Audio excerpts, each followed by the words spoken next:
The White Swan and the Korean two souls entwined in the underworld's dance.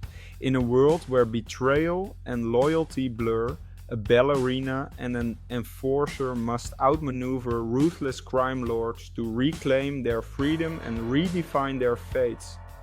Part 1. The Alliance. Chapter 1. The deal. The snow fell in sharp, diagonal lines outside the neon-lit cafe in the heart of Moscow's shadowy underbelly. Ji-hoon sat at a corner table, the icy draft from the window seeping through his coat. His fingers tapped rhythmically on the scratched tabletop as he waited. The deal was simple in theory, but he knew better. Nothing in this world of syndicates and blood pacts ever was. He was here to represent Boss Kang's interests, a South Korean syndicate desperate to carve out a foothold in Europe. The Russians, led by Viktor Morozov, had the means to make it happen, but Ji-hoon didn't trust them. He barely trusted his own. The door chimed as it swung open, letting in a gust of cold wind and a figure wrapped in shadows. Ji-hoon's eyes flicked upward. She moved with an eerie grace, her fur-lined coat brushing against the floor as she approached. She wasn't what he expected. The White Swan, Victor's enigmatic emissary, exuded an elegance that seemed almost out of place in this world. Yet, the sharpness in her gaze betrayed a predator's instincts. "Mr. Ji-hoon," she said, her Russian accent curling around the syllables of his name like smoke. Her voice was low and deliberate, as if she measured every word before releasing it. She didn't extend a hand. Neither did he. "Miss Swan," Ji-hoon replied, his tone clipped, masking the tension in his chest. He gestured to the chair across from him. She sat, crossing her legs with practiced poise, her movements fluid as if rehearsed 1,000 times. He studied her as she removed her gloves. Her hands were delicate, but there were faint scars on her knuckles, barely noticeable under the dim lighting. She was a contradiction, fragile and fierce. A ghost from a world he couldn't understand. "The boss sends his regards," she said, her lips curling into a cold smile. "He's eager to see this partnership bear fruit." Ji-hoon leaned back, his hand resting casually near his coat pocket where a gun sat, loaded and ready. "Partnerships only work when both sides play fair. Your boss doesn't strike me as the type to share power." The White Swan's smile didn't falter, but her eyes darkened. "And your boss? Does he strike you as the type to play fair?" Ji-hoon didn't answer. The silence between them stretched, punctuated only by the distant sound of a passing train. The cafe felt smaller, the shadows thicker. Trust was a currency neither of them could afford, but they both knew the stakes. The syndicate's joint plan to disrupt Southeast Asia's drug trade and monopolize the market was bold, risky, and fragile. A single misstep could ignite a war. A waiter approached with 2 steaming cups of coffee. The White Swan waited until the man retreated before speaking again. "This alliance isn't about trust. It's about necessity. Your boss wants access to Europe. Mine wants dominance in Asia. You and me, we're just the messengers." Ji-hoon took a sip of his coffee, the bitterness biting his tongue. "Messengers tend to get shot when things go south." She chuckled, a sound that was both melodic and chilling. "Then we'd better make sure things don't go south." Their conversation was interrupted by the sharp ring of Ji-hoon's phone. He glanced at the screen. Boss Kang. Turning slightly, he answered in Korean, his voice low. "네, 모든 게 순조롭습니다." Yes, everything is proceeding smoothly. The White Swan watched him, her expression unreadable. When he hung up, she leaned forward, her voice dropping. "I don't like liars, Mr. Ji-hoon. Let's not pretend that either of us trusts the men we work for." Her words caught him off guard. "What are you implying?" "I'm implying," she said, her tone icy, "that Victor isn't the only one with ulterior motives. I've seen enough deals fall apart to know when the knives are already out." Ji-hoon narrowed his eyes, the tension in his chest coiling tighter. "What are you trying to say?" That my boss has plans to double-cross yours?"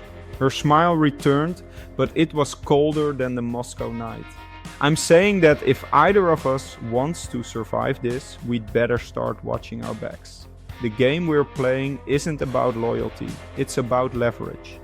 Ji-hoon's hand instinctively moved closer to his coat pocket, but he stopped himself. The White Swan wasn't armed, not visibly at least, but she didn't need a weapon to be dangerous. He could see it in her eyes, the same look he'd seen in men who had nothing left to lose. "Why are you telling me this?" he asked, his voice low. "Because I'd rather not die for a cause I don't believe in," she said simply. "And I have a feeling you're not as loyal to Boss Kang as you pretend to be." Ji-hoon's jaw tightened. She was playing a dangerous game, but so was he. The truth was, he was tired. Tired of the blood, the lies, the endless cycle of violence. But walking away wasn't an option. Not yet. The White Swan stood, her coat billowing like the wings of her namesake. "Tomorrow night, Victor will host a private meeting at his estate. You'll present your boss's terms, and I'll ensure he listens. After that, we're on our own." "And if things go south?" Ji-hoon asked. Her smile was razor sharp. "Then I suggest you aim for the head." As she walked away, Ji-hoon watched her silhouette disappear into the snowy streets. He lit a cigarette, the smoke curling around him like a shroud. The White Swan was right. This wasn't about loyalty. It was about survival. And in their world, survival always came at a cost. He exhaled, the smoke mingling with the frost in the air. Tomorrow night would decide everything. And for better or worse, Ji-hoon knew one thing. He couldn't trust anyone. Not Boss Kang, not Victor, and certainly not the White Swan. But he also knew he couldn't do this alone. Chapter 2: The White Swan. The theater was empty, its vast darkness swallowing the soft glow of the stage lights. Dust motes swirled lazily in the air, caught in the faint illumination as if frozen mid-dance. The White Swan stood center stage, her silhouette a perfect study of grace and fragility. Her bare feet whispered against the polished wood as she moved, each step deliberate, each motion a rebellion against the chains she wore. The music wasn't playing. It never was when she practiced alone. She didn't need it. The rhythm of her memories, of her pain, guided her movements. She spun on the ball of her foot, her body arching as if reaching for a freedom forever out of reach. The air hummed with her presence, but she was a ghost in her own life. From the shadows of the balcony, Viktor Morozov watched. He always did. The cold gleam of his eyes was a constant presence, as chilling as the Moscow winter outside. He leaned forward, his lips curling into a smile that carried no warmth. "Beautiful, as always," he said, his voice cutting through the silence like a knife. She didn't stop. The White Swan had learned to keep moving, to let the dance shield her from his words. She finished her sequence, holding her final pose, one arm extended, the other curled against her chest, her head bowed. It was a position of surrender, but only to those who didn't know better. To her, it was defiance. "Enough," Victor said, clapping his hands slowly. The sound echoed through the empty theater. "We have business to discuss." She straightened, her face a blank mask as she turned to him. Victor descended from the balcony, his heavy footsteps breaking the stillness. He moved with the confidence of a man who owned the world, or believed he did. "Your performance tomorrow will be special," he said, stopping at the edge of the stage. "Our South Korean guests will be in attendance. You'll make them feel welcome." The White Swan's lips tightened. She knew what he meant. Victor's theater was a front, its opulence hiding the darker truths beneath. The VIP lounge, the exclusive after parties, those were where the real transactions occurred. Drugs, weapons, even people. She was his most prized asset, a symbol of elegance masking the rot in his empire. "Of course," she said, her voice devoid of emotion.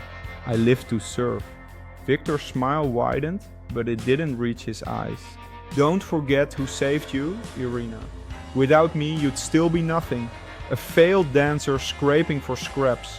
I gave you purpose. Her name on his lips felt like a slap. Irina. She hadn't been that person in years. The white swan was all that remained, a facade she wore to survive. Victor's version of salvation had come with a price, a debt she could never repay. Her family's safety, her own life, all held hostage by his whims. Do you understand? Victor asked, his voice soft but carrying the weight of a threat. Yes, she replied, bowing her head. But inside her mind burned with defiance. She understood all too well. Victor's control, his obsession, his need to own everything beautiful and bend it to his will. He turned and began walking away, his footsteps fading into the darkness. Tomorrow then, he said, his voice trailing behind him. Don't disappoint me. The theater door slammed shut, leaving her alone again. The silence rushed in, heavy and suffocating. She exhaled, her hands trembling as she wiped the sweat from her brow. The weight of Victor's gaze lingered even in his absence. She walked to the edge of the stage and sat, her legs dangling over the side. Her reflection stared back at her from the glossy floor below, distorted and fragmented. She barely recognized the woman she saw. Her mind wandered to the small apartment where her mother and younger brother lived, watched over by Victor's men. Their lives were the leash that kept her here, performing her dual roles as ballerina and smuggler. She didn't care about her own safety. She'd given up on freedom a long time ago. But they were innocent, and innocence was a rare currency in her world. She reached into the pocket of her coat, which lay discarded on a nearby chair, and pulled out a cigarette. Lighting it, she inhaled deeply, the smoke curling around her like a shroud.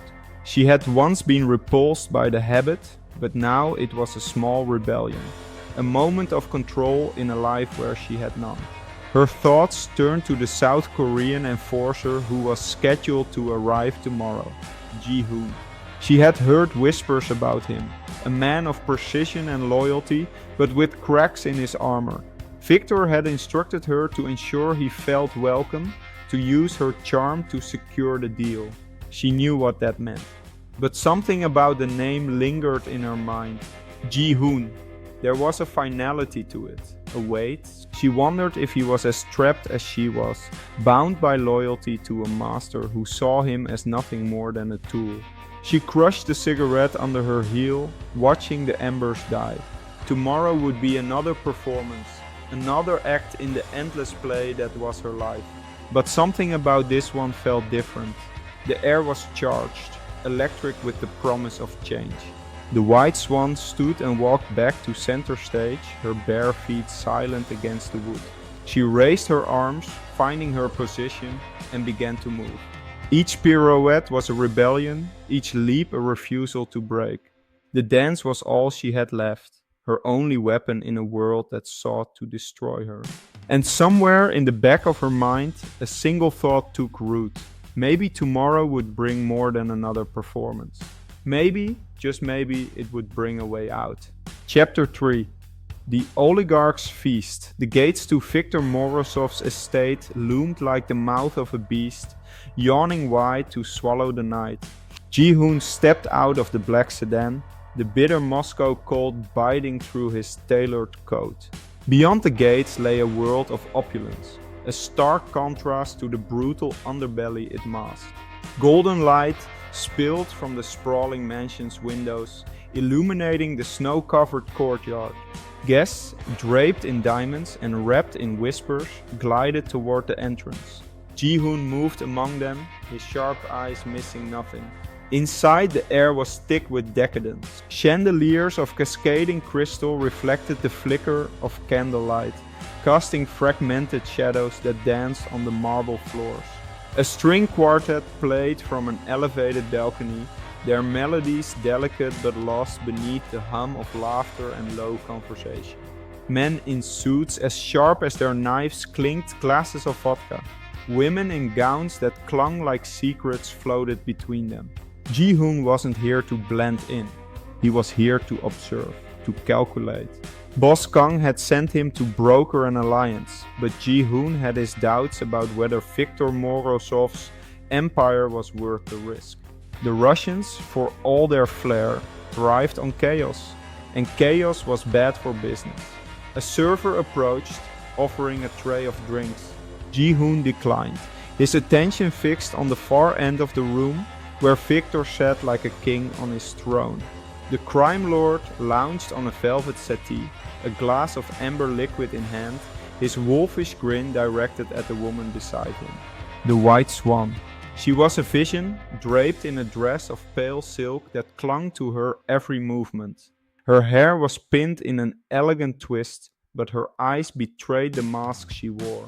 They darted to Viktor's hand, which rested possessively on her arm, then to Ji-hoon. A flicker of something unspoken passed between them, recognition, maybe understanding. He didn't trust her, but he couldn't look away. A voice at Ji-hoon's shoulder broke the moment. Enjoying the show? Ji-hoon turned to find Viktor himself. A predatory smile stretched across his face. Up close, the man exuded menace. His tailored suit did little to disguise the brutality that simmered beneath. Viktor gestured to the room with a broad sweep of his arm. "Welcome to my little kingdom," Viktor said, his Russian accent thick. "I trust your journey was pleasant?" "Efficient," Ji-hoon replied, his tone cool. Viktor laughed, a sound as sharp as broken glass. "Efficient, good. Efficiency is what makes men like us successful, yes?" Viktor clapped a heavy hand on Ji-hoon's shoulder. It was a gesture of camaraderie, but the weight of it was a warning. "Come, drink with me." Ji-hoon allowed himself to be led toward a low table set with crystal decanters and trays of caviar. Viktor poured 2 glasses, the liquor catching the light like liquid gold. He handed one to Ji-hoon, who accepted out of courtesy but didn't drink. "Your boss," Viktor began, swirling his glass, "is an ambitious man. I respect that. But ambition, unchecked, can be dangerous." "Boss Kang values balance," Ji-hoon said carefully. "Your resources and our networks complement each other. Together, we can control the trade in Southeast Asia." Viktor raised his glass in mock agreement. Control, yes, such a noble word. But control requires trust, and trust, he trailed off, his eyes narrowing. Trust is expensive. Ji-hoon held Viktor's gaze, unflinching. "That's why I'm here, to ensure this deal benefits us both." Viktor's grin returned, but his eyes remained cold. "Good, very good. You are a man who understands the stakes." Across the room, the White Swan moved through the crowd, her every step a performance. She played the part of the dutiful companion, laughing at whispered jokes, touching arms just so. But Ji-hoon saw the tension in her shoulders, the fleeting glances she cast toward the exit. She was a bird in a gilded cage, her wings clipped but still restless. The evening's civility shattered with a single scream. Ji-hoon turned sharply, his hand instinctively reaching for the gun holstered under his coat. A man, bloodied and trembling, had been dragged into the room by 2 of Viktor's enforcers. The partygoers parted like a sea, their laughter replaced by murmurs. Viktor's smile widened as he strode toward the spectacle. "This," Viktor announced, his voice commanding the room, "is what happens to those who forget their place." The enforcers forced the man to his knees, his breath visible in the cold air. Viktor crouched in front of him, speaking in a low tone that Ji-hoon couldn't make out. Whatever he said made the man sob harder. Viktor stood, nodding to his men. Without hesitation, one of them drew a pistol and fired. The crack of the gunshot echoed like thunder. Blood pooled on the pristine marble floor, dark and spreading. The music stopped. The room was silent, save for the soft clink of Viktor's glass as he set it down. Ji-hoon's jaw tightened. He had seen executions before. He had carried them out himself. But there was something different about this. Viktor hadn't just killed a man. He had sent a message to everyone in the room, and Ji-hoon was no exception. The white swan's face was a mask, but her hands trembled as she clutched the back of a chair. Ji-hoon's eyes met hers again, and this time the unspoken words were clear. This is the world we're trapped in. Victor returned to Ji-hoon's side, clapping him on the back. Now, my friend, let us toast to new beginnings. Ji-hoon raised his glass but didn't drink. The liquor burned his nostrils, but he kept his expression neutral. Around him, the party resumed as if nothing had happened. Laughter, music, the clinking of glasses. It was a grotesque symphony. As the night wore on, Ji-hoon stayed close to Victor, playing the part of the loyal emissary. But his mind was elsewhere. The blood on the marble floor, the white swan's trembling hands, Victor's chilling grin, it all painted a picture he couldn't ignore. This wasn't just business. This was survival. And Ji-hoon wasn't sure he could trust anyone. Not Victor, not Boss Kang, and certainly not the woman who moved like a shadow through the room. But one thing was clear, the game they were playing had no rules.